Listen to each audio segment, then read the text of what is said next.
नमस्कार मेरे प्रिय भाइयों एवं बहनों, मैं एस्ट्रोलॉजर श्री संजीत। आज का विषय है, क्या आपकी कुंडली में डॉक्टर बनने का योग है? डॉक्टर बनने का योग क्या होता है? किस ग्रह से डॉक्टर बनने का योग बनता है? किस योग में एक बेहतरीन चिकित्सक बन के इंसान मानव सेवा करता है? किस ग्रहों का सहयोग चाहिए? हम इन विषय पे आज आपसे बृहद चर्चा करेंगे। सबसे पहले आप मेरे चैनल को सब्सक्राइब नहीं करा है तो मेरे चैनल को सब्सक्राइब कर लीजिए, साथ ही साथ बेल आइकन के बटन को भी क्लिक कर लीजिए ताकि मेरे आने वाले हर वीडियो का नोटिफिकेशन आपको मिलता रहे और आपके जीवन से जुड़ी हुई उपयोगी ज्ञान जो ज्योतिष दृष्टिकोण से है वो आपको मिलता रहे।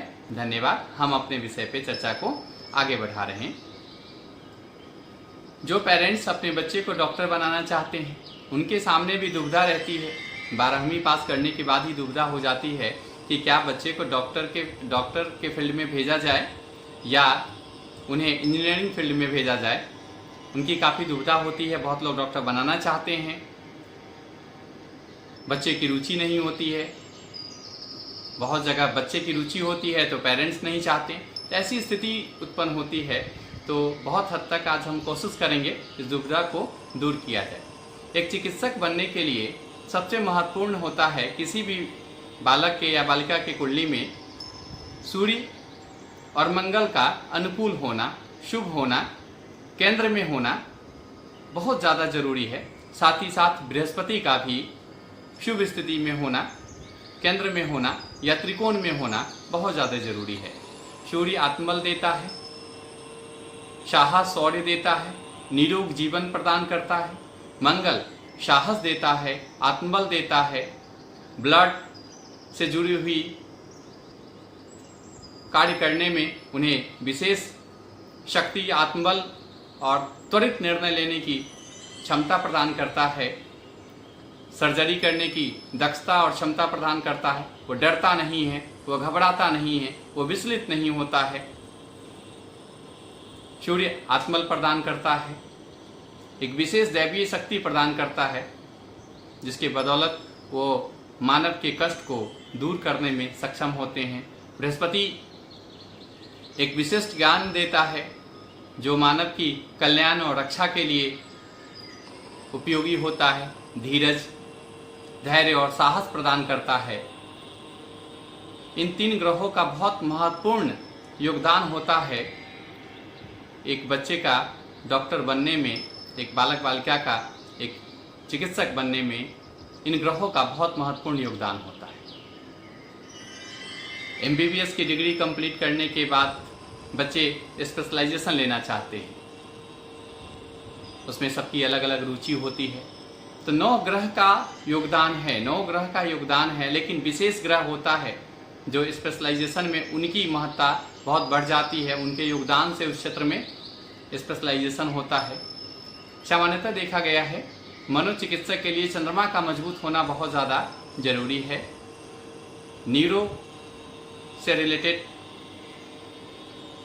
चिकित्सा के लिए चंद्रमा का होना, मजबूत होना बहुत ज़्यादा जरूरी है। गायनी के लिए शुक्र का अनुकूल होना बहुत जरूरी है। यूरिनरी से जुड़ी हुई या किडनी से जुड़ी हुई चिकित्सा के लिए बुध का अनुकूल होना बहुत जरूरी है। साथ ही साथ हार्ट से जुड़ी हुई, मस्तिष्क से जुड़ी हुई, आँख से जुड़ी हुई चिकित्सा में स्पेशलाइजेशन के लिए सूर्य की अनुकूलता बहुत ज़रूरी है।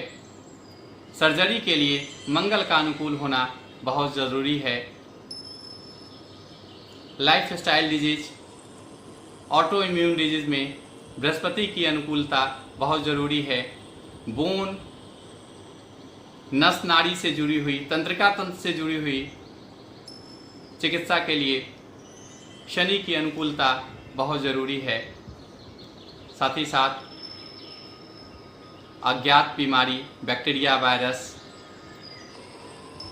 इन्फेक्शन जैसे समस्या के समाधान के लिए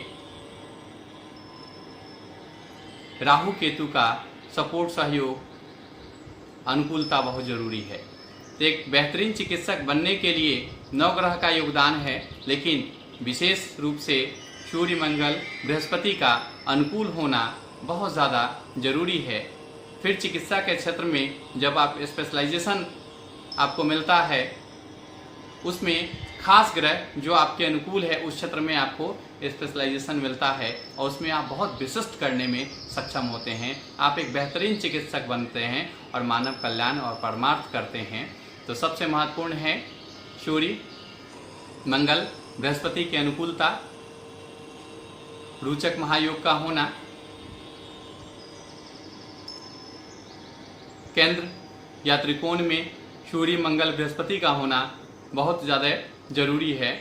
अगर आप चिकित्सक बनना चाहते हैं, आपके कुंडली में योग भी है लेकिन अवरोध आ रहा है, या फिर प्रारंभिक परीक्षा जो प्रवेश परीक्षा होती है उसमें ही दिक्कत आ रही है, या फिर आप जब आगे की पढ़ाई कर रहे हैं उसमें आपको प्रॉब्लम आ रही है, तो सबसे पहले सर्वप्रमुख जो कुछ जरूरी उपाय हैं जो सबको अनिवार्य रूप से करना चाहिए, वो प्रथम है गायत्री मंत्र की उपासना सूर्य की अनुकूलता के लिए।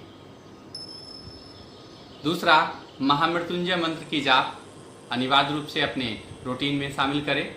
हनुमान चालीसा या दुर्गा सप्तशती की पाठ अपने रूटीन में अनिवार्य रूप से शामिल करें। इससे निश्चित तौर पे आपको लाभ मिलेगा। अगर आपके कुंडली में माणिक्य, पुखराज, मूंगा या मोती रत्न आपके फेवर में हैं तो अनिवार्य रूप से आप इसे अपनी कुंडली की जांच करवा के धारण करें।